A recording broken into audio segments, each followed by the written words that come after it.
ቻናሌ ተከታታዮች በሙሉ እንዴት ቆያችሁ? በዛሬው ዕለት እንግዲህ አንድ በጣም ያስገረመኝን ነገር ላጋራችሁ እና ላስቸግራችሁ መጥቻለሁ። ምክንያቱም የአንዳችን ችግር የአንዳችን ነው።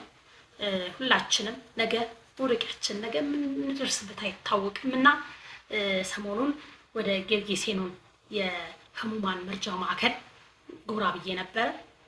በዛ የነበሩትን ህሙማን ምሳይ ማብላትና የተለያዩ አልባሳትን ያገለገሉ አልባሳትን ይዘን ሄደን ነበር ከአሴ ፊትነስ የስፖርት አባላቶች ጋራ እነሱ ጋር በመሆን በጋራ ሆነን ምሳይ ማብላት ከነሱ ልብሶችን ያዋጡ ገንዘብ የተዋጡ ነበሩ።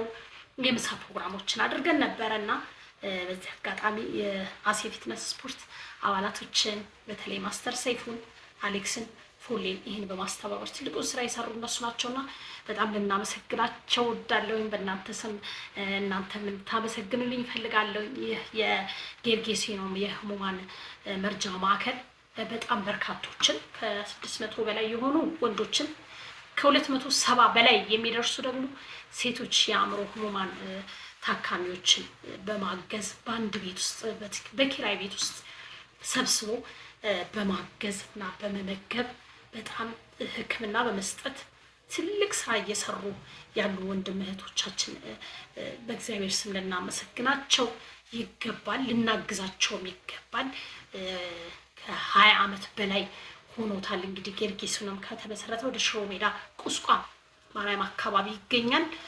ሁላችሁም በውጭ ሀገርም በሀገር ውስጥም ያላችሁ ኢትዮጵያውያን፣ ኤርትራውያን ሁላችሁ ሰውነት የሚሰማችሁ ሁሉ አብራችኋቸው እንድትቆሙ ከልብ እኔም እጠይቃለሁ ውድ ቤተሰቦቼ። ምክንያቱም እኔ ይሄ በጣም ልብ የሚነካ ነው። በእጃቸው መመገብ የማይችሉ መጸዳዳት የማይችሉ ዳይፐር የሚፈልጉ ግን እለት እለት እዛ በዛ ታቅፈው ግልጋሎትን የሚያገኙ የሚመገቡ የሚታገዙ የሚታከሙ በሰንሰለት የታሰሩ በጣም የሚያሳዝኑ ወንድም እህቶቻችን ይገኛሉና እንደ ዜጋ እኛስ ምን እየሰራን ነው? ምን እያገዝን ነው? ቢያንስ በዚህ በጾም ወቅት የሙስሊሙም የክርስቲያኑም የጾም ወቅት ነው። ልንጎበኛቸው ልናያቸው ይገባል። በብዙ መልኩ ልናግዛቸው በገንዘብ ብቻ አይደለም፣ በማቴሪያል በተለይ እየሰሩት ያለው 3000 ካሬ አካባቢ የሚደርስ ይመስለኛል ቦታ ላይ ግንባታ ጀምረዋል። እዚህ ጋር አስቀምጥላችኋለሁ። በጣም ትልቅ ግንባታ ጀምረዋል በማቴሪያል አሸዋም ጠጠርም። አሁን ወደፊት ደግሞ የፊኒሽንግ ስራ እንደሚሰሩ ኃላፊው አሳስቦናል እና የፊኒሽንጉን ስራ የሚያስፈልጉ ነገሮችን ማቴሪያል በማቅረብ እነዚህን ወገኖቻችን ለወደፊት መጠለያቸው ሴፍ እንዲሆን መጠለያቸው በራሳቸው መጠለያ እንዲያግዟቸው እኛ የተወሰነ አስተዋጽኦ እናድርግ። በመመገብም በተለይ ሙስሊሞች ኒካ ሲኖራችሁ፣ ዝግጅት ሲኖራችሁ፣ የደስታ የሚያዘን ፕሮግራም ክርስቲያኑም የደስታ የሀዘን 40 80 ሰርግ ቢሆን ቀለበት ፕሮግራማችሁን አብራችሁ ታሳልፉ። የልደት ፕሮግራም ሊሆን ይችላል። የተለያዩ የደስታ ጊዜያቶችን የሀዘን ጊዜያቶችን ከነዚህ በጣም አሳዛኝ ከሚሆኑ ወንድም እህቶቻችን ጋር አብሮ ማሳለፍ እግዚአብሔርን የሚያስደስት ስራ ነው ብዬ እላለሁኝ። እንደማታሳፍሩኝ ተስፋ አለኝ። ባላችሁበት ሆናችሁ ደግሞ 6860 ላይ የተለያዩ ገዛ የገንዘብ ገዛ በየጊዜው ማድረግ ነገር ይኖራል።